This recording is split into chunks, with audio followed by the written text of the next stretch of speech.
லக்ஷ்மி வல்லபாதம்பாம் விகனோ முனிமத்தியமாம் அஸ்மதாச்சாரியபர்யந்தாம் வந்தே குருபரம்பராம் நாராயண பிதாயஸ்ய மாதாச்சாபிய ஹரிப்பிரியா புத்வாதிமுனைய புத்வா தஸ்மை ஸ்ரீ விகனசே நமஹா.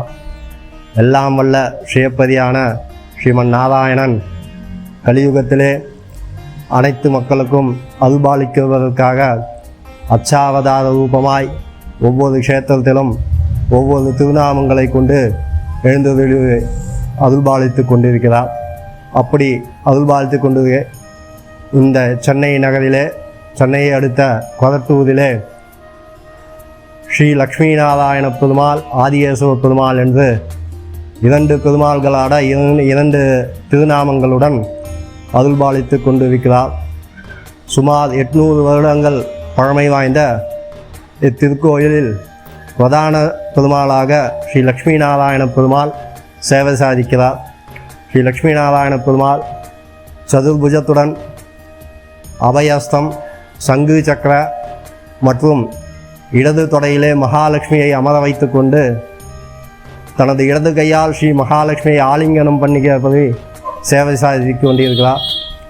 அதேபோல் ஸ்ரீ மகாலட்சுமி தேவியார் மற்ற லக்ஷ்மி நரசிம்மர், லக்ஷ்மி நாராயணன், லக்ஷ்மி ஐகிரிவர் பெருமாள்களை சேவிக்கும்போது மடியில் அமர்ந்துள்ள தாயார் லம்பாஸ்தம் மற்றும் பத்மஸ்தத்துடன் சேவை சாதிப்பார்.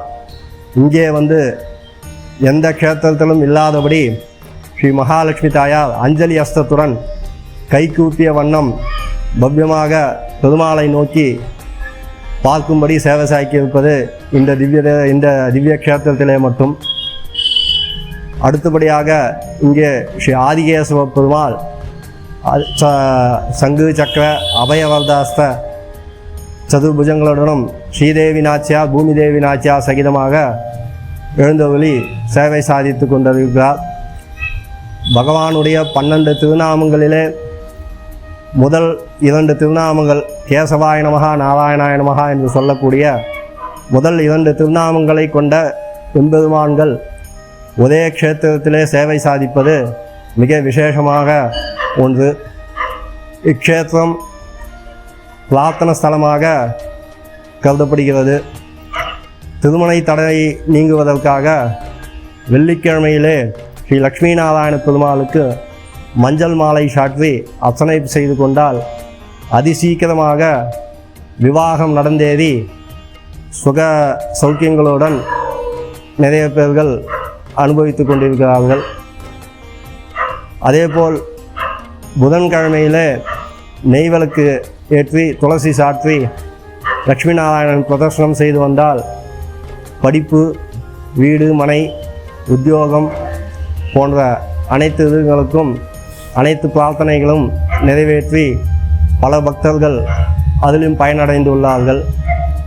அதேபோல் ஆதிகேசவ பெருமாளும் மிக சக்தி வாய்ந்த பெருமாள். அனைத்து பிரார்த்தனைகளும் அவரும் நிறைவேற்றி வைத்துள்ளார் பக்தர்களுக்கு. இக்ஷேத்திரம் 800 வருடங்கள் பழமையான இக்ஷேத்திரத்திலே சித்திரை மாதம் முதல் அனைத்து உற்சவங்களும் மிக விமர்சையாக நடைபெறுகிறது.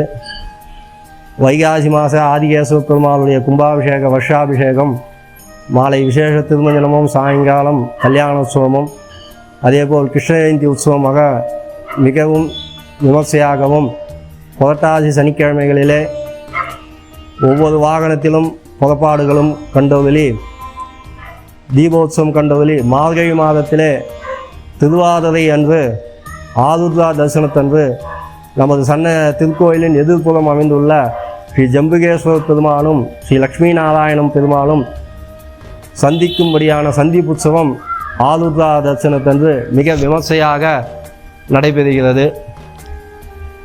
இக்ஷேத்திரம் கொரட்டூரிலே விவேகானந்தா பள்ளியின் அருகில் சாவடி தெருவில் அமைந்துள்ளது.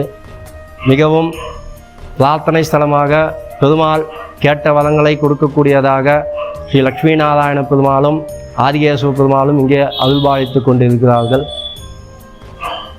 வம்யாய ராஜராஜாய ராமகிருஷ்ணா ரசாத்மனே பக்தகல்பவருக்ஷாய லக்ஷ்மீசுதாய மங்கலம் கருணாகர தேவேஷா பக்தானுகிரகநக்ஷகா வைகுண்டேசகரே லக்ஷ்மீ நாராயணாய மங்கலம் ஸ்ரீமத் சுவாசபுருக்ஷேத்ரே மண்டனாய மகாத்மனே வனத கிளேசநாசாய கேசவாயாஸ்து மங்கலம். அனைவரும் வாழுங்கோ. ஸ்ரீ லக்ஷ்மி நாராயண பெருமாள் ஆதிகேஸ்வர பெருமாளை சேவித்து அருள் பெற்றுவிடுங்கள். மங்களானி பவந்து.